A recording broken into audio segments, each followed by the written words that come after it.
Hello everyone, आप लोगों का एक बार फिर से बिहार स्पेशल बैच में बहुत बहुत स्वागत है। तो आप लोग कैसे हैं और आप लोगों की तैयारी कैसी चल रही है, कमेंट बॉक्स में बताइए। जो लोग बिहार एसएससी की तैयारी कर रहे हैं या फिर बिहार दरोगा के मेंस की तैयारी कर रहे हैं, उन सभी के लिए ये क्लास बहुत इंपॉर्टेंट है। अगर आप इवन बीपीएससी जो अभी 70th बीपीएससी आ रहा है उसकी भी तैयारी कर रहे हैं, तब भी ये जो सीरीज है वो आपको जरूर देखना चाहिए, या जो लोग तैयारी कर रहे हैं उनको साथ आप लोग जरूर शेयर कर दीजिए।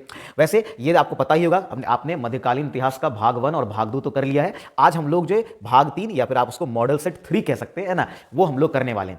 वैसे मध्यकालीन इतिहास का जो है ये आखिरी सेट होने वाला है ना, क्योंकि बिहार के एग्जाम में जैसा मैंने कहा था बीपीएससी के इसमें क्वेश्चन, ये वैसे बीपीएससी सहायक सब जो है उन सब के क्वेश्चन है इसमें, है ना, जो वो भी इस साल 2023 में एग्जाम हुए उनके क्वेश्चन जरूर है। ठीक है भैया, बिहार टीचर का है, बिहार दरोगा का है, वो सारे क्वेश्चन आपको यहां पर मिलेंगे। लेकिन इसमें बीपीएससी के क्वेश्चन उतने नहीं है।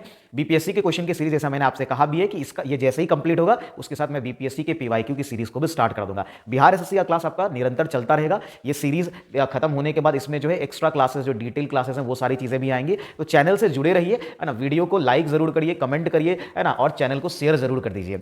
चलिए हम लोग क्लास को शुरू करते हैं और हम लोग देखते हैं। अगेन हम लोग 45 to 50 क्वेश्चन इस क्लास में भी करेंगे, तो देखते हैं। और अच्छे अच्छे क्वेश्चन हैं और यहां से एग्जाम में, आपके एग्जाम में क्वेश्चन आने की, है ना, बहुत बहुत चांसेस हैं।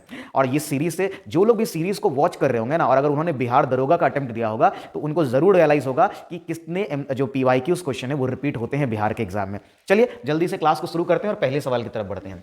तो हमारा पहला सवाल क्या है, निम्नलिखित में से किस मुगल बादशाह द्वारा बुरहान उल मुल्क की उपाधि प्रदान की गई। मतलब कौन कह रहा है कि किसे मुगल बादशाह द्वारा, है ना, बुरहान मुल्क की उपाधि। तो देखिए ये बुरहान मुल्क की उपाधि जो है ये मिली थी सादत खान को। किसको दिया गया था? सादत खान। ये अवध का सूबेदार था, है ना, लगभग 1722 से 39 के बीच जो है ये अवध का सूबेदार था। क्या था? तो ये अवध का, है ना, सूबेदार, अवध का सूबेदार था। ठीक है, सूबेदार था, सॉरी सूबेदार था, है ना। और ये कब किस बीच में था? तो ये 1700, है ना, 1722 से 39 के बीच में जो है वहां का सूबेदार था। और इसी को सादत खान को जो है बुरहान उल मुल्क की उपाधि दी गई थी। अब ये उपाधि किसने दी थी? तो देखिए ये उपाधि जो है इसको मोहम्मद शाह ने दी थी। ठीक है, किसने दी थी? मोहम्मद शाह ने, मुगल बादशाह मोहम्मद शाह ने। ठीक है, तो ये भी ध्यान रखेंगे, ये मोहम्मद शाह ने जो है उसको ये उपाधि दी। चलिए ठीक है, आप लोग स्क्रीनशॉट लेते जाएंगे, है ना, या फिर आप जो पीडीएफ आपको मिलता है, पीडीएफ स्क्रीनशॉट तो खैर जरूर लेते जाइए, अगर संभव है तो आप नोट भी बना लीजिए। ज्यादा बेहतर मैं ऑप्शन यही कहूंगा कि आप अभी स्क्रीनशॉट ले लीजिए और जैसे ही आपको, आप इस क्लास के बाद आप पीडीएफ डाउनलोड करके उसको प्रिंट आउट करके फिर उसमें ऐड कर लीजिए और फिर एग्जाम टाइम में आप उसको रिवाइज, डेली भी रिवाइज करिए, एग्जाम टाइम में स्पेशली आप रिवाइज कर सकते हैं। अगले सवाल की तरफ बढ़े। अगला सवाल है, अकबर द्वारा अपनाई गई जो सुलह कुल की अवधारणा है, ठीक है, ये निम्नांकित में से किस पर आधारित है। देखिए सुलह कुल, और मैंने एक बताया था कि अकबर द्वारा शुरू किया गया दीन इलाही धर्म जो है, ये दोनों ही जो है धार्मिक सहिष्णुता या धार्मिक सहनशीलता पर आधारित है, जिसमें सभी धर्मों की अच्छी बातों को लिया गया है। जितने भी धर्म है उन सभी धर्मों की अच्छी बातों को इसमें अडॉप्ट किया गया है। बात समझ में आ रही है ना, ये हम जान भी रहे, ये हम पहले से ही जान रहे हैं। ठीक है, चलिए, तो ये क्या है आपका, तो ये सभी धर्मों के, है ना, के सम्मान, है ना, या धार्मिक सहनशीलता या सहिष्णुता की बात करता है सुलह कुल। ठीक है, और दीन इलाही दोनों रिलेटेड है। अच्छा, ये चीज हम तो समझ ही रहे। ठीक है, चलिए, अकबर के बारे में ऑलरेडी हमने कई सारी डिटेल देखे, अगर और भी आगे आएगा क्वेश्चन, उम्मीद है कि क्वेश्चन होगा, मैं वहां पर आपको डिटेल बता दूंगा। ठीक है, चलिए आगे बढ़ते हैं। अगला सवाल, वैसे ये जरूर सवाल पूछा गया था पीछे कि दीन इलाही धर्म को स्वीकार करने वाला एकमात्र हिंदू कौन था, तो वो बिरबल था। ठीक है, चलिए, भक्ति आंदोलन का प्रारंभ किया गया था, किसने किया था? देखिए भक्ति आंदोलन की शुरुआत जो है वो साउथ से दक्षिण भारत से हुई, और ये दो संत अलवार और नैनार, एक तो अलवार संत, यहां जो आपका आंसर अलवार संत हो जाएगा, लेकिन इनके साथ जो है नैनारों जो होते हैं ना, नैनार संत जो है, ठीक है, उनके द्वारा शुरू की गई, है ना, नैनार संतों द्वारा। ठीक है, देखिए अलवार जो है ये वैष्णव धर्म के प्रवर्तक थे। ठीक है, ये क्या थे? ये वैष्णव धर्म के प्रवर्तक थे, जबकि जो नैनार हैं, ठीक है, ये शैव धर्म के प्रवर्तक थे। किसके थे? शैव धर्म के प्रवर्तक, ध्यान में रहेगा। तो अलवार जो है वो वैष्णव धर्म के, और जो नैनार संत थे वो शैव धर्म के प्रवर्तक थे, ये ध्यान में रखना है। अच्छा, अलवारों की कविताओं का एक संकलन है जिसको दिव्य प्रबंधम कहते हैं। क्या कहते हैं इसको? है ना, दिव्य प्रबंधम। तो ये ध्यान में रख सकते हैं आप। ठीक है, एक आध बार पूछा भी गया ऐसे सवाल, ये आपका क्या, ये 2020 का आप देख सकते हैं क्वेश्चन है। ठीक है, तो इनके कविताओं का संकलन, है ना, तो इनकी जो कविताओं का संकलन है, कविताओं का संकलन, ठीक है, और ये संकलन क्या नाम है? इसका नाम है दिव्य प्रबंधम। क्या नाम है इसका? सो दिव्य प्रबंधम, ध्यान में रखेंगे, दिव्य प्रबंधम, है ना, प्रबंधम। ठीक है, चलिए, क्लियर है? तो ये आप, है ना, जरूर इसको याद कर लीजिएगा। आगे बढ़ते हैं और अगले सवाल को देखते हैं। कह रहे चैतन्य महाप्रभु जो है वो किस, इससे पहले ये कई बार क्वेश्चन आया चुका है चैतन्य महाप्रभु का जन्म कब हुआ था, कहां हुआ था, ये सवाल जो है कि उनका किस संप्रदाय से संबंध था। तो इनका जो संबंध है वो वैष्णव संप्रदाय से था। इन कहा भी जाता है कि ये जो राधा कृष्ण पंथ है उसके प्रवर्तक के रूप में इनको माना जाता है। राधा कृष्ण जो पंथ है उसके प्रवर्तक के रूप में चैतन्य महाप्रभु को माना जाता है, और वो किस संप्रदाय से जुड़े हुए थे, वैष्णव संप्रदाय से उनका संबंध था। चलिए आगे बढ़ते हैं। इनका जन्म 1486 को हुआ था। ये कई बार आ गया, कहां हुआ था, वेस्ट बंगाल में हुआ था। आपने अगर पिछला वीडियो देखा है, आपने मॉडल सेट 2 या 1 देखा है, तो वहां पर भी इससे रिलेटेड सवाल थे। आगे बढ़ते हैं। दिल्ली के किस सुल्तान, है ना, अच्छा एक चीज आप लोग जो लोग भी वीडियो देख रहे हैं, है ना, वो लोग शॉर्ट्स भी जरूर चेक किया करिए इस चैनल का। जितने भी शॉर्ट्स हैं उन सब में कुछ ना कुछ अच्छी चीजें पढ़ाई गई है, ठीक है। उसमें आपको मेडिएवल हिस्ट्री से भी मिल जाएगा, मॉडर्न हिस्ट्री के कई सारे क्वेश्चंस को, है ना, जो इंपॉर्टेंट पॉइंट्स हैं, कमिटीज हैं, उन सब की वीडियो में शॉर्ट्स में भी शेयर करता, तो आप लोग शॉर्ट्स भी जरूर देखा करिए, है ना, एक बार शॉर्ट सीरीज में जाकर के जरूर चेक करिए, ठीक है। चलिए आगे बढ़ते हैं। तो दिल्ली के किस सुल्तान के बारे में कहा गया कि उसने रक्त और लोह की नीति अपनाई, ये तो बहुत फेमस है। ये कौन थे, ये बलबन, है ना। दिल्ली सल्तनत में, ठीक है, जो पहला वंश था ममलूक वंश, है ना, ममलूक वंश से इनका संबंध है, या जिसको आप गुलाम वंश भी कहते हैं, है ना, तो गुलाम कह लीजिए, या ममलूक वंश से इनका संबंध है, ममलूक वंश से, ठीक है। रजिया सुल्तान के बाद जो ये शासन में आए, ठीक है। अब देखिए जो गुलाम या ममलूक वंश है, इसके महत्वपूर्ण जो शासक हैं उसमें स्थापना तो कुतुबुद्दीन ऐबक ने की, ये मैंने शॉर्ट्स में बताया हुआ है कि इसके संस्थापक कुतुबुद्दीन ऐबक हैं, ठीक है। इसके बाद जो है इल्तुतमिश बने, ठीक है। उसके बाद उनकी बेटी रजिया सुल्तान जो मेन शासक है, ठीक है। और उसके बाद जो मेन शासक रहा, है ना, ये बलबन रहा। ये आपका 1290 में, है ना, ये जो आपका ममलूक डायनेस्टी खत्म हो गया, और 1287 तक तो बलबन ही शासन में था, ठीक है। तो ये आखिरी महत्वपूर्ण शासक या आखिरी महत्वपूर्ण शासक यही था, ममलूक की मैं बात कर रहा हूं, ठीक है। तो बलबन था, बलबन ने ही रक्त एवं लोह की नीति का अवलंबन किया था। इसके बारे में एक दो पॉइंट आप जरूर ध्यान रखिए, है ना, जो बहुत जरूरी है, जो पूछा जाता है। देखिए बलबन का ही एक और नाम था उलुग खान, तो ये भी कई बार पूछा गया कि उलुग खान किसका नाम था, तो बलबन का नाम था। दूसरा, इसने एक प्रथा शुरू की थी जिसको सजदा और पैबोस बोलते हैं ना, तो सजदा एवं पैबोस इसने शुरू किया था, ठीक है। ये कई बार अच्छे अच्छे एग्जाम में पूछा गया। सजदा एवं पैबोस जो है, ठीक है, ये बेसिकली, है ना, राजा के, है ना, अभिवादन से संबंधित था, ठीक है। उसके सामने सजदा या पैबोस, है ना, तो राजा के अभिवादन से संबंधित है। पैबोस कोस की शुरुआत की, ठीक है, इसको इसकी शुरुआत की, है ना। बाद में शाहजहां ने इसको खत्म करके इसके जगह कुछ और शुरू किया, अभी आएगा उससे रिलेटेड क्वेश्चन, है ना। तो सजदा एवं पैबोस की शुरुआत इसने की, ठीक है, ध्यान में रखना है। बलबन के बारे में एक और चीज समझ याद रखिएगा, ठीक है। बलबन जो है वो राजा के लिए दैवत्व के अधिकार, यानी कि उसकी मतलब उसका ये मानना था कि राजा जो है वो भगवान का एक तरह से, या ईश्वर का बोलिए या अल्लाह का बोल लीजिए, ठीक है, वो एक तरह से दूत है, और वो उसके अधिकार मतलब उसको ईश्वरीय अधिकार मिलना चाहिए। यानी राजा के लिए ये ईश्वरीय अधिकार की बात करता था। राजा के लिए ईश्वरीय अधिकार, है ना, राजा के लिए ईश्वरीय अधिकार की बात करता था, ईश्वरीय अधिकार की बात करता था, है ना, अधिकार की बात करता था। कौन, बलबन बात करता था, ठीक है। अच्छा, इसके बारे में और भी कुछ पॉइंट आपको जरूर ध्यान में, ये तो आपने देखा। इसके अलावा एक चीज जो बहुत जरूरी है जो इसके बारे में, इसने एक सैन्य विभाग बनाया था जिसको दीवाने अर्ज कहा जाता था, ठीक है। ये क्या कहा जाता था, इसने एक सैन्य विभाग बनाया था, है ना, जिसको खास करके मंगोलों से लड़ने के लिए इसने एक सैन्य विभाग बनाया था जिसको दीवाने अर्ज कहा जाता था। क्या कहा जाता था इसको, दीवाने अर्ज। क्या था ये एक सैन्य विभाग था, ठीक है, खास करके मंगोलों से निपटने के लिए सैन्य विभाग, है ना, सैन्य विभाग, इसको दीवाने अर्ज कहते थे, ठीक है। अच्छा, इसका जो हेड होता था इसको बोलते थे क्या, है ना, आरिजे मुमालिक, मतलब इसका जो प्रमुख होता था, है ना, दीवाने अर्ज का, इस सैन्य विभाग का इसका जो प्रमुख होता था उसको आरिजे मुमालिक कहते थे। क्या कहते थे उसको, आरिजे मुमालिक, है ना, उसको कहते थे आरिजे मुमालिक, आरिज ए मुमालिक। ये ध्यान में रखेंगे, ये बहुत जरूरी है ना, मुमालिक। ये क्वेश्चन कई बार यहां से पूछा गया है, सजदा पैबोस से या आरिज़े मुमालिक दीवाने अर्ज से, ठीक है। चलिए, तो हमने बलबन के बारे में कुछ इंपॉर्टेंट पॉइंट याद रखे हैं, है ना, इससे अक्सर क्वेश्चंस पूछे जाते हैं। चलिए आगे बढ़ते हैं। अगला सवाल है, प्रथम मुगल शासक कौन था। ये तो बहुत आसान है भाई, बाबर ने मुगल वंश की स्थापना की, तो पहला शासक तो बाबर ही होगा। अच्छा, आप ये बताइएगा कि आखिरी शासक, लास्ट रूलर जो है वो मुगल वंश का कौन था, ठीक है। 1857 की क्रांति के समय था, वो कौन था। मॉडर्न हिस्ट्री का भी मैंने अभी सीरीज पढ़ा है, तो वहां पर उसका उनका तो कई बार नाम आया था, ठीक है। चलिए आगे बढ़ते हैं।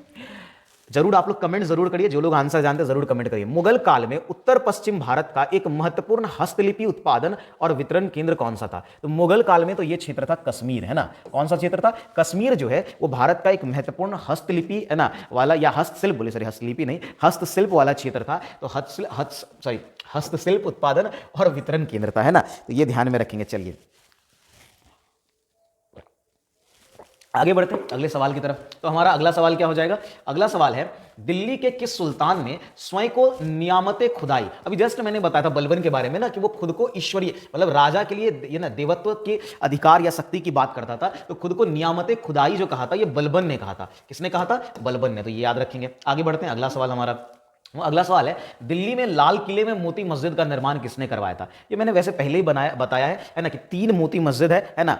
देखिए, एक का निर्माण जो है औरंगजेब ने कराया। ये कहां का है? तो दिल्ली में जो लाल किले के अंदर मोती मस्जिद है, इसका निर्माण कराया औरंगजेब ने, है ना। लेकिन एक मोती मस्जिद जो है वो फतेहपुर सिकरी में भी है, ठीक है, और उसका निर्माण किसने करवाया था? शाहजहां ने। और एक जो है वो आपका लाहौर में है, जिसका निर्माण जहांगीर। ये वैसे मैंने प्रीवियसली बताया है ना, तो ये ध्यान में रख लीजिएगा। औरंगजेब ने कहां करवाया था? दिल्ली के लाल किले में मोती मस्जिद। और जो उत्तर प्रदेश में मोती मस्जिद है जो है ना, उसको शाहजहां ने बनवाया था, ठीक है, ये ध्यान में रखेंगे। और लाहौर का उसको जहांगीर ने बनाया था। और सब इन मुगल शासकों में जहांगीर का ही मकबरा जो है लाहौर में है, ये भी पूछा हुआ सवाल है। चलिए आगे बढ़ते हैं अगले सवाल की तरफ। भारत का अंतिम, अब ये सवाल आ ही गया, ठीक है, भारत का अंतिम मुगल शासक कौन है? जो लोग आंसर किए होंगे देख लीजिए, तो आंसर क्या हो जाएगा आपको? बहादुर शाह जफर सेकंड, ठीक है। चलिए आगे बढ़, 1857 की क्रांति के बाद आपको पता होगा, है ना, कि 1857 की क्रांति में दिल्ली से इन्होंने नेतृत्व किया था। लेकिन चूंकि अंग्रेजों ने इस आंदोलन को दबा दिया और इसके बाद इनको जो है रंगून, है ना, म्यांमार, वहां के जेल में डाल दिया, ठीक है, और वहीं उनकी मृत्यु हो गई 1862 में। चलिए आगे बढ़ते हैं। सल्तनत काल में दीवाने ईसा किस विभाग का प्रमुख था? देखिए, इस तरह के सवाल अक्सर पूछे जाते हैं। अलग अलग जो काल था, ठीक है, जैसे सल्तनत काल हो या मुगल काल हो या विजयनगर एम्पायर हो, कोई भी इस तरह का हो, तो उसके अंदर जो प्रशासन की व्यवस्था थी उसमें अलग अलग विभाग के लोगों का नाम, चूंकि नाम बहुत अलग होता था, तो वो अक्सर, और बड़े बड़े एग्जाम है, बीपीएससी और यूपीएससी जैसे एग्जाम में अक्सर यहां से क्वेश्चन बनते हैं, इसको जरूर देखिए, है ना।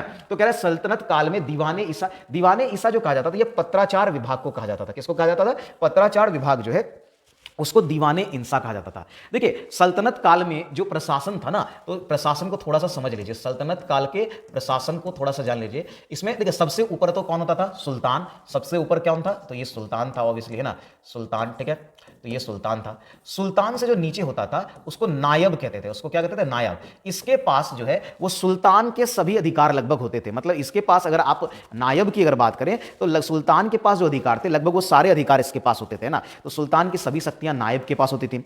नायब के नीचे जो होता था वो होता था वजीर। नायब के नीचे कौन होता था? तो इसके नीचे होता था वजीर, है ना। इसके नीचे कौन होता था? वजीर होता था, ठीक है, वजीर होता था।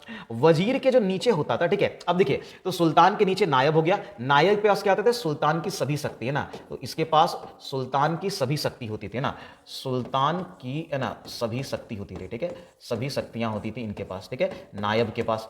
ये ध्यान रखिएगा, ठीक है।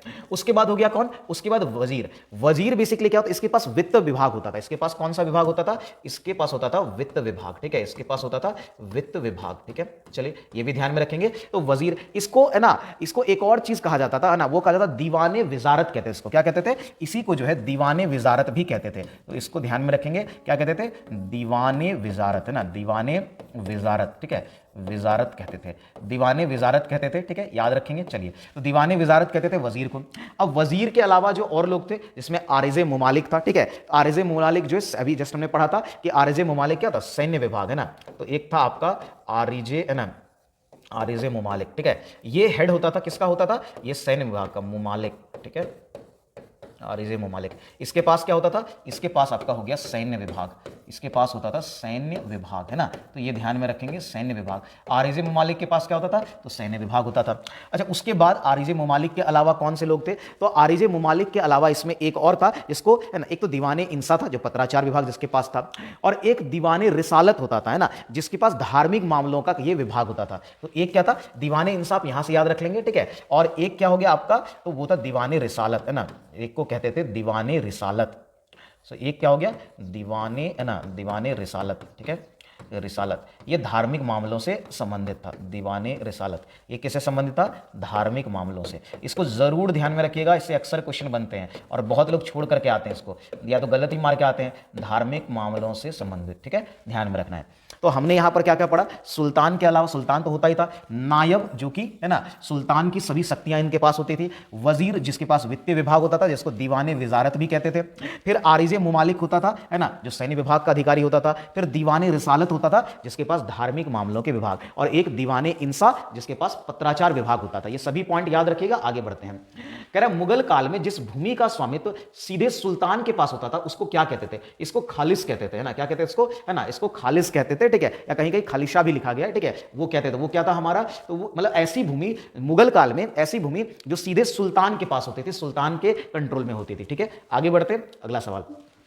मंसूर चित्रकार किस सुल्तान के राज दरबार में रहता था? अब देखिए मंसूर जो है, ठीक है, वो एक ऑब्वियसली पेंटर था, वो चित्रकार था, और वो किसके समय में रहता था? तो वो रहता था जहांगीर, ठीक है। जो आपको पता भी होगा कि मुगल काल में खास करके पेंटिंग्स की जब हम बात करते हैं, ठीक है, चित्रकारी की बात करते हैं, तो वो सबसे ज्यादा ग्रो किया था जहांगीर। ये भी सवाल पूछा गया है कि जो चित्रकारी या पेंटिंग्स का जो गोल्डन पीरियड रहा था वो किसका शासनकाल रहा था? तो वो जहांगीर है, और जहांगीर में ही ये मंसूर जो चित्रकार है आपका ये था, ठीक है। इसके बारे में क्या कहा जाता है? इन्होंने कई सारे खास करके पौधे और जो जानवर हैं, एनिमल्स हैं, उनकी वो चित्रकारी करता था। और इसमें भी तो साइबेरियन क्रेन जो होता है, एक पक्षी होता है साइबेरियन क्रेन, और एक होता है डोडो। कहा जाता है कि इसका चित्रण करने वाला पहला व्यक्ति जो है ये मंसूर ही था, जिसने साइबेरियन क्रेन और डोडो का चित्र बनाया था। याद रहेगा। आगे बढ़ते हैं अगले सवाल की तरफ। अगला सवाल है, भारत पर तैमूर लंग का आक्रमण, उसको तैमूरी बोलते थे, है ना, वो लंगड़ा था, है ना, इसलिए उसको तैमूर लंग कहते थे, ठीक है। तैमूर लंग का आक्रमण कब हुआ था? ये हुआ था 1398 में, 1398 में जो है वो तैमूर लंग का जो है वो आक्रमण हुआ था, ठीक है।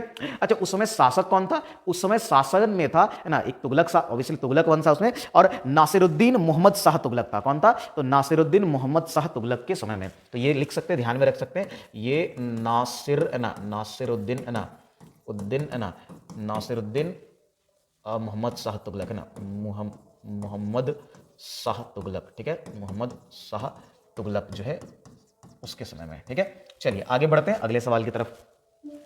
किस शासक को अभिनव भारताचार्य कहा जाता है? मतलब कौन से शासक को अभिनव भारताचार्य कहा जाता है? तो ये कहा जाता था महाराणा कुंभा को, है ना, या राणा कुंभा भी इसको कहते हैं, या महाराणा कुंभा, जो कि मेवाड़ के महाराणा थे। कहाँ के महाराणा थे? ये मेवाड़ के महाराणा थे, और इन्हीं को, है ना, मेवाड़ के महाराणा थे, और इन्हीं को क्या कहा जाता था? अभिनव भारताचार्य। तो ये ध्यान में रखेंगे। चलिए आगे बढ़ते हैं। कह रहा है कश्मीर का अकबर किसे कहा जाता है? ये बहुत फेमस है, कई बार एग्जाम मैंने देखा है। ये जैनुअल आबदीन को कहा जाता है। किसको कहा जाता है? जैनुअल आबदीन जो है उसको कश्मीर का क्या कहा जाता है? इसको कश्मीर का, है ना, अकबर कहा जाता है। आगे बढ़े अगले सवाल की तरफ, ठीक है। दिल्ली सल्तनत की दरबारी भाषा क्या थी? ये तो कई बार आ चुका है भाई, है ना, ये थी फारसी। तो दिल्ली सल्तनत की जो दरबारी भाषा थी वो क्या थी? वो आपका फारसी था। ये ध्यान में रखेंगे। चलिए आगे बढ़ते हैं और अगले सवाल की तरफ देखते हैं। तो हमारा अगला सवाल क्या है, ठीक है। अगला सवाल है, गुरु गोविंद सिंह की हत्या कब हुई थी? तो ये हुई थी 1708 ईस्वी में। कब हुई थी? तो गुरु गोविंद सिंह की हत्या जो है 1700, आपको पता है गुरु गोविंद सिंह का जो है ना जन्म है वो पंजाब में हुआ था, ठीक है, ये ध्यान में रखा। अच्छा, आप लोग कमेंट में बताएंगे गुरु गोविंद सिंह का जन्म कब हुआ था? तो पंजाब में हुआ था, सॉरी पटना में हुआ था, है ना। गुरु गोविंद सिंह का जन्म जो है वो पटना में, जो पटना साहिब आप देख रहे हैं वहीं पर। उनकी शिक्षा बाद में जो अंबाला में पूरी हुई थी। ये भी कई बार पूछा जाता है कि उनकी शिक्षा कहां पूरी? तो अंबाला में, लेकिन जन्म हुआ था पटना, जो आज का अभी वर्तमान में पटना साहिब है वहां, ठीक है। वहां का गुरुद्वारा आप देखते हैं, ठीक है। ये सिख धर्म के 10वें गुरु थे। इनके पिता सिख धर्म के 9वें गुरु गुरु तेग बहादुर जी थे, ठीक है ना। चलिए आगे बढ़ते हैं। और इनकी माता के बारे में पूछा जाता है, इनकी माता कौन थी? गुजरी, है ना, माता गुजरी इनकी माता थी, ठीक है। उनसे भी सवाल पूछा जाता है। चौथ और सरदेश मुखी का संबंध किससे है? ये तो बहुत फेमस, ये किसके समय का है? ये शिवाजी के समय का है। चौथ और सरदेश मुखी कर था। चौथ का मतलब होता है 25%, यानी 1/4। चौथ का मतलब क्या हो गया? इस चौथ और चौथ का मतलब जो है ये एक तो है 1/4, यानी बेसिकली 25% ये होता था। और ये जो सरदेश मुखी है ना, इसका मतलब होता था ये 10% एक्स्ट्रा बेसिकली जो इनको लगता था, है ना, कर देना होता था, तो ये होता था। यानी एक तरह से 30% जो है, 35% बोलिए कि कर देना होता था लोगों को, ठीक है। तो चौथ और सरदेश मुखी इसी को बोलते हैं। क्लियर हो रहा है, ठीक है। आगे बढ़ते हैं और अगले सवाल की तरफ देखते हैं। हमारा अगला सवाल क्या होगा? अगला सवाल है, गुरुमुखी लिपि का आविष्कार किसने? ये पहले भी आ चुका है। सिख धर्म के दूसरे गुरु गुरु अंगद देव जी, ठीक है, उसके द्वारा किया गया था। पहले गुरु गुरु नानक है, दूसरे गुरु अंगद देव जी थे, ठीक है। तो ये ध्यान रखना है। बाकी अमरदास, रामदास ये सब भी हैं, ठीक है, सिख धर्म के गुरु हैं, है ना। चलिए आगे बढ़ते हैं। सिखों के 10वें गुरु गुरु गोविंद सिंह का जन्म कहां हुआ था? ये कई बार पूछ लिया गया, ठीक है। ये कहां पर हुआ था? 10वें गुरु तो अभी जस्ट हमने कहा कि पटना में हुआ था, ठीक है। आगे बढ़ते हैं। जहानारा द्वारा लिखित शेख मोइनुद्दीन चिश्ती की जीवनी है। देखिए जहानारा की ने जो लिखा था किताब, है ना, मोइनुद्दीन चिश्ती की जीवनी जो लिखी थी, इसको मुंशी, है ना, मुनिस अल अरबाब कहते थे, ठीक है। क्या कहते थे इसको? इसको मुनिस अल अरबाब कहते थे। ये आपका जहानारा द्वारा। अब जहानारा कौन थी? तो ये, है ना, बेटी थी। किसकी बेटी थी? ये शाहजहां और मुमताज की बेटी थी, और इन्होंने ही मुनिस अल अरबाब लिखा था, ठीक है, अरबाब लिखा था। ध्यान रखेंगे। आगे बढ़ते हैं। बिहार दरोगा, देखिए 2022 का सवाल है, ठीक है, तो बहुत रिसेंट सारे एग्जाम सबके क्वेश्चन है, ठीक है। निम्नलिखित में से कौन सा अकबर के काल का भूमि का वर्गीकरण नहीं है? देखिए अकबर के काल में भूमि का वर्गीकरण जो है वो 4 कैटेगरी में किया गया था, ठीक है। तो देखते हैं कौन कौन सा। पोलज था, परौती भी था, बंजर भी, जरीबा नहीं था। ठीक है, जरीबा यहां गलत हो जाएगा। अब आपको ध्यान में रखना है ना, कौन कौन सा हो गया, पोलज हो गया, परौती हो गया, बंजर हो गया, और एक होता था जिसको चाचड़ बोलते थे। क्या बोलते थे? एक होता था चाचड़। ठीक है, अच्छा मैं वो अलग से लिख दूंगा, यहां मैं लिख देता हूं एक चाचड़। देखिए पोलज किसको बोलते थे? पोलज ऐसी भूमि जिस पर हमेशा खेती हो। ठीक है, मतलब ये जिस पर हमेशा खेती होती थी, है ना, हमेशा खेती होती थी। ठीक है, हमेशा खेती होती थी, है ना, सॉरी, हमेशा खेती होने वाली भूमि। ठीक है, होने वाली भूमि जो होती थी उसको क्या कहा जाता था? उसको कहा जाता था पोलज। परौती किसको बोलते थे? परौती ऐसी भूमि को, या जिसको घरेलू दूसरे भाषा में आप पड़ती बोलते हैं ना, जो गांव के लोग हैं वो समझ जाएंगे, है ना, कि पड़ती खेत क्या होता है, भूमि क्या होता है। पड़ती का ये मतलब होता है जिसको आप कुछ समय के लिए, 1 वर्ष के लिए मान लीजिए, है ना, 1 से 2 वर्ष के लिए जब किसी खेत को आप खाली छोड़ देते हैं, है ना, तो जब क्या होता था कि आपका खेती, है ना, 1-2 वर्ष के लिए बंद रहता था, है ना, खेती, या कहिए कि उर्वरता के लिए, है ना, या ऐसा कह लीजिए सीधा, है ना, कि खेत में उर्वरता के लिए, है ना, तो खेत में, है ना, उर्वरता के लिए, है ना, चलिए, खेत में, है ना, उर्वरता के लिए, है ना, उर्वरता के लिए, है ना, 1-2 वर्ष, है ना, छोड़ दिया जाता था ना, 1-2 वर्ष, है ना, 1-2 वर्ष छोड़ना। ठीक है, इसको कहा जाता था पड़ौती। ठीक है, उसके बाद होता था चाचड़। चाचड़ बोलते थे जब आप जब मान लीजिए ऐसा कोई खेत है, ऐसा कोई क्षेत्र है जहां उर्वरता कम है ना, तो वहां पर 3-4 वर्षों के लिए छोड़ना, है ना, 3 से 4 वर्ष के लिए छोड़ते थे, है ना, वर्ष के लिए जो छोड़ते थे, वर्ष के लिए, है ना, छोड़ना। ठीक है, मतलब खेती नहीं, उसको बंजर, मतलब बंजर तो नहीं बोलिए, उसको पड़ती छोड़ना जो है, इसको कहते हैं चाचड़। और बंजर हो गया क्या, है ना, 5 वर्ष से अधिक, मतलब अगर कोई खेत है 5 वर्ष से अधिक जो है वो, है ना, पड़ती पड़ा हुआ, अधिक से अधिक, है ना, अगर अधिक पड़ती है, ठीक है, तो पड़ती है, तो ऐसे खेत को बंजर बोल दिया जाता था। तो ये 4 कैटेगरी थी, पोलज, है ना, पड़ौती, है ना, बंजर और चाचड़। ठीक है, ये ध्यान में रखेंगे। चलिए, और पोलज, खास करके पोलज पर ध्यान रखिएगा। ठीक है, अब बाकी भी आगे बढ़ते हैं। कह रहा सल्तनत काल के दौरान दीवाने अर्ज विभाग था। अभी जस्ट हमने कहा कि दीवाने आरिज, है ना, या दीवाने अर्ज भी उसको कहते हैं। ये क्या कहता है? ये सैन्य का था, है ना, और इसके जो हेड होते थे इसको आरिज मुमालिक कहते थे। आगे बढ़े। कृष्णदेव रॉय के ने अपनी माता के नाम पर विजयनगर के समीप किस उपनगर की स्थापना? ये तो जैसे मैंने बिहार दरोगा का पीवाईक्यू करवाया था, देखिए बिहार दरोगा का ही है, वैसे बिहार दरोगा का पीवाईक्यू मैंने अलग से भी करवाया है। ठीक है, आप उसका भी एक प्लेलिस्ट है, उसको जरूर आप चेकआउट कर सकते हैं। ठीक है, तो वो था नागलपुरम। ठीक है, तो उन्होंने अपनी मां के नाम पर कौन सा शहर बनाया था? नागलपुरम नाम से। ठीक है, आगे बढ़ते हैं। चलिए, किस मुगल सम्राट के शासन काल में मुगल दरबार बाहर तस्लीम, और बाहर नहीं होता था, है ना, ये तो बाहर नहीं, शब्द है चाहर। ठीक है, चाहर तस्लीम और जमीन बोस लागू किया, है ना। अभी मैंने बताया था आपको, है ना, कि जो बलबन था उसने सजदा और पैबोस लागू किया था। ठीक है, अभिवादन के लिए। सजदा और पैबोस को जहांगीर ने समाप्त कर दिया, ये पॉइंट याद रख लीजिए। सजदा और पैबोस को जहांगीर ने समाप्त करके, सॉरी जहांगीर बोल, शाहजहां ने, है ना, शाहजहां ने सजदा और पैबोस को समाप्त करके उसके जगह पर क्या शुरू किया? तो उसके जगह पर, है ना, आपका, है ना, जो चाहर है, बेसिकली चार, उस चाहर का मतलब वो चार होता था, चाहर तस्लीम और जमीन बोस जो है ये लागू किया। तो ये ध्यान में रखेंगे। आगे बढ़ते हैं, अगले, ये भी बिहार दरोगा 2022 का सवाल है। कह रहा है अमीर शिकार की पदवी पर बलबन को किसने, ये किया था? रजिया सुल्तान ने। किसने किया था? रजिया सुल्तान ने, है ना, बलबन को अमीर शिकार की पदवी पर जो है उनको दी थी। ठीक है, रजिया सुल्तान के बाद यही शासक बने।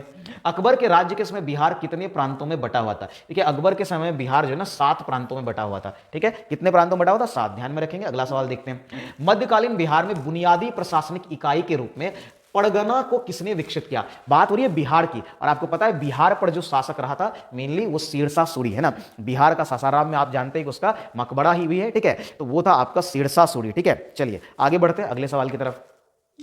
देखिए आगे बढ़ते हैं। आलमगीर नामा को किसने लिखा था? देखिए, आलमगीर नामा को लिखा था, ठीक है, मिर्जा मोहम्मद काजिम ने। ये औरंगजेब का दरबारी कवि था, है ना, औरंगजेब, है ना, औरंगजेब का, है ना, दरबारी कवि था। ठीक है, या दरबारी लेखक बोल लीजिए, ये दरबारी, है ना, दरबारी लेखक था। ठीक है, कौन था? तो औरंगजेब का दरबारी लेखक था मिर्जा मोहम्मद काजिम। ठीक है, ध्यान में रखेंगे।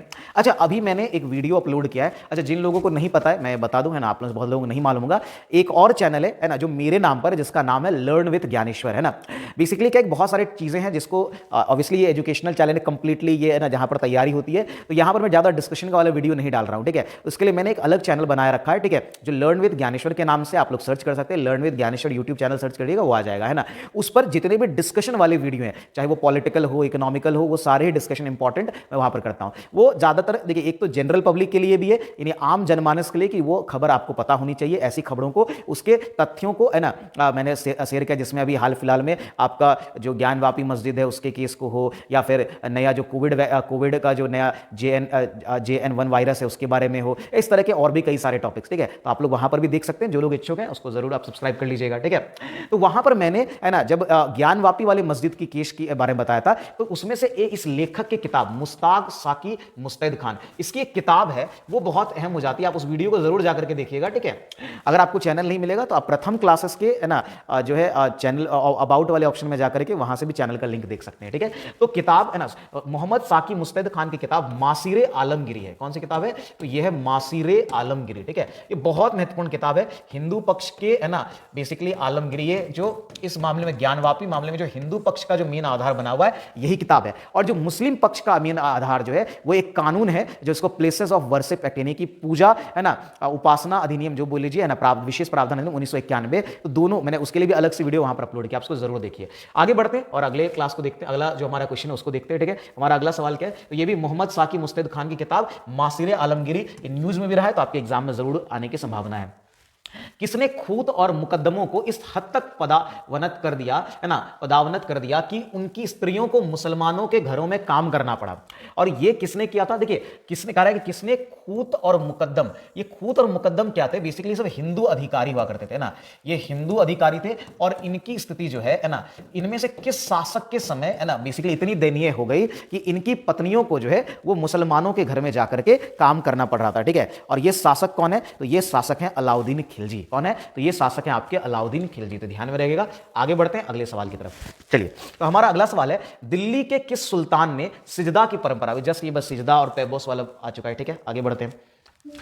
कह रहा है कि, है ना, भारत का अंतिम मुगल शासक कौन था? ये भी सवाल आ चुका है। आगे बढ़ते हैं, है ना। 1756 में सिराजुद्दौला के बाद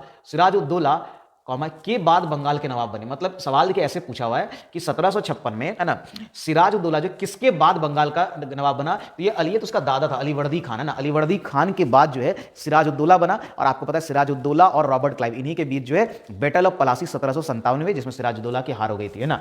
खैर आगे बढ़ते हैं। फिरोज शाह तुगलक के दौरान, है ना, नहरों के बनाने और रखरखाव के खर्चे के द्वारा वहन किसे, मतलब खर्चे के द्वारा वहन किससे किए जाते थे? मतलब किसके, ठीक है। देखिए, राज्य के खर्चे के द्वारा, है ना। मतलब फिरोज शाह तुगलक के समय जो नहरों का बहुत, उन्होंने, है ना, कृषि के विकास में बहुत काम किया, नहरों सबका निर्माण करवाया, ठीक है, सिंचाई की व्यवस्था को उन्नत बनाया। तो वो जो है राज्य के, है ना, उसके जो खर्चे हैं वो राज्य कोष से आते थे या राज्य से दिए जाते थे, ठीक है। अब देखिए ये सवाल BPSC सहायक 2023, है ना, ठीक है। आगे बढ़ते हैं। आईने अकबरी किसने लिखी? आईने अकबरी जो है वो लिखी है किसने, है ना। तो आईने अकबरी, ये तो बहुत आसान है, अबुल फजल ने लिखी। किसने लिखी है? देखिए, आईने अकबरी किताब के लेखक कौन है? तो ये है अबुल फजल, ठीक है। देखिए, अबुल फजल तो अकबर के 9 रत्नों में से एक था, ठीक है। इसका भाई फैजी भी जो है वो भी 9 रत्नों में से एक था। लेकिन यहां पर कुछ और भी ध्यान रखते हैं, ठीक है। जैसे अब्दुल कादिर बदायूनी आपको पता होगा अकबर के शासनकाल में ये था, ठीक है। और इसने क्या किया था? इसने रामायण और महाभारत को ट्रांसलेट कराया था फारसी में, ठीक है। फारसी में ट्रांसलेट किया था, है ना, अब्दुल कादिर बदायूनी ने। तो एक तो इसका काम क्या था? रामायण और महाभारत, रामायण, है ना, और महाभारत, है ना, प्लस महाभारत, है ना, महाभारत का अनुवाद, इसका अनुवाद किया, है ना, अनुवाद किया, ठीक है। अनुवाद फारसी में, अनुवाद किया फारसी में, ठीक है, फारसी में। बात समझ में आ रही है? चलिए, अच्छा, इसके अलावा बदायूनी ने, ठीक है, इसको बदौनी भी कहा जाता है, ठीक है। इसने एक किताब लिखी जिसको क्या कहा गया था? इसको मुंतखब, है ना, अल तक, है ना, तवारिक कहा गया। क्या कहा गया था? है ना, तो मुंतखब अल तवारिक। तो ये भी ध्यान में रखना, इनकी एक किताब थी मुंतखब, है ना, अल, है ना, सॉरी, मुंतखब, है ना, ठीक है, मुंतखब, है ना, अल, सॉरी, है ना, एक सेकेंड,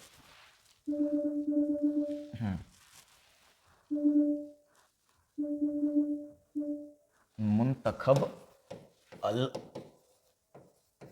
तवारिक, है ना, ये इनकी किताब थी, इनके बारे में ध्यान में रखेंगे, ये इनकी किताब थी। अच्छा, मिनहाज उल सिराज जो है इसकी भी एक किताब थी, और निजामुद्दीन अहमद। तो मिनहाज, है ना, उस सिराज जो है इसकी एक बहुत प्रसिद्ध किताब है, इसको तबकाते नासरी बोलते हैं ना। ये मैंने पहले ही बताया, यहाँ पे जान लीजिए। किताब की बात आई, तबकाते नासरी, ठीक है, तबकाते नासरी।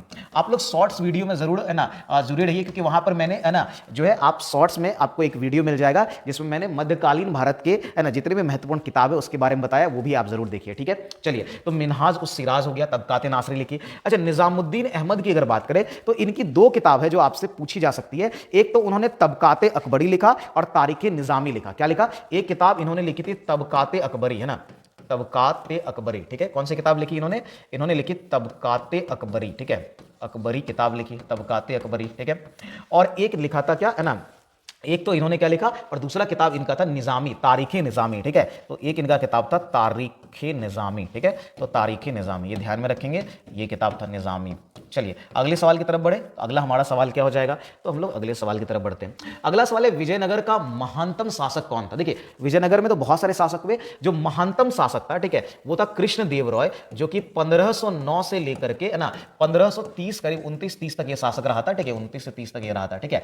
ये सबसे बड़ा शासक था। और वैसे विजयनगर जो है साम्राज्य है, उसकी स्थापना किसने की थी? हरिहर बुक्का राय ने ना, इन दोनों ने स्थापना की थी, ठीक है, स्थापना किया था। बस समझ में आ रही है ना? हरिहर और बुक्का ने क्या किया था? इसकी स्थापना की थी। कब की थी? 1336 में जो इसकी स्थापना की, ठीक है।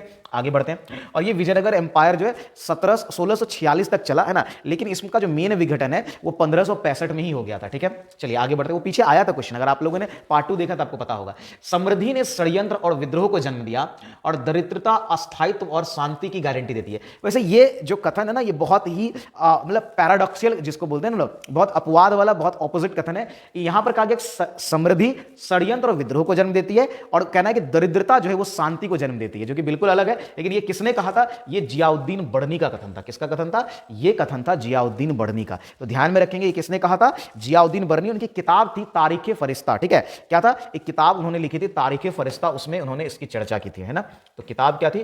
तारीख ए फरिश्ता, ठीक है, तारीख ए फरिश्ता, ये ध्यान में रखेंगे, तारीख ए फरिश्ता, ठीक है, ये किताब थी और इसी में उन्होंने लिखा था। आगे बढ़ते अगले सवाल की तरफ। कह रहे निम्नलिखित में से कौन सही रूप में सुमेलित नहीं है?